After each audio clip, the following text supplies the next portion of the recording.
વડોદરામાં આજથી સિટી બસના ભાડામાં વધારો થયો। સિટી બસનું મિનિમમ ભાડું 5 રૂપિયાને બદલે 7 રૂપિયા કરવામાં આવ્યું। હવે 4 કિલોમીટર સુધી સિટી બસનું ભાડું 8 રૂપિયા થયું અને 10 કિલોમીટર સિટી બસનું ભાડું 12 રૂપિયા થયું છે।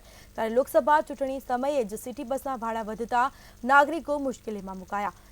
तो बीजी तरफ पालिकाना शासको अधिकारीओनी निष्क्रियताना कारणे कोन्ट्राक्टर भाडामां वधारो कर्यो छे। अगाऊ पण कोन्ट्राक्टरे पालिकाना अधिकारीओने सिटी बसनुं भाडुं वधारवा अल्टिमेटम आपवामां આવ્યું હતું, છતાં પણ અધિકારીઓએ કોઈ કાર્યવાહી કરી નથી।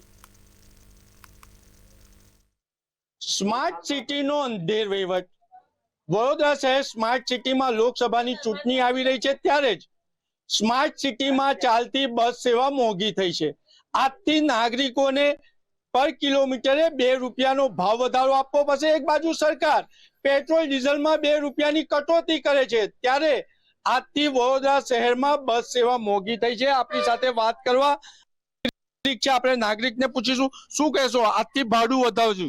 સરકાર એવું કહેવા માંગે છે કે ભાવ ઉતર્યા છે, તો પછી અત્યારે આ ગેસના ભાવ કેમ વધ્યા? ભાડું કેમ વધાર્યું? આજથી બસ સેવાનું ભાડું બી વધાર્યું છે। આ બધાની જ વાત છે ને। આમ સરકાર એવું કહે છે કે અમે ઘટાડીએ છીએ પૈસા, તો પછી હવે કેમ વધારે છે સરકાર?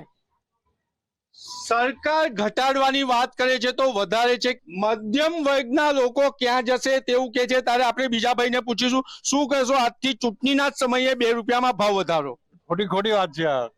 ખરેખર તમારા ખર્ચા ઘટાડવા જોઈએ અને પબ્લિકને એ રૂટીન રાખવું જોઈએ। ખરેખર ચૂંટણીના ટાઈમે ઘટાડવું જોઈએ ને। સરકારને શું કહેશો? સરકારને શું કહેવાનું? સરકારને એમને કે તમારા ખર્ચા ઘટાડો અને ભાવ એજ ઇટ ઇઝ રાખો તો પબ્લિકને રાહત રહેશે। આમાં તો છૂટકો જ નથી જાય વગર તો આપણને।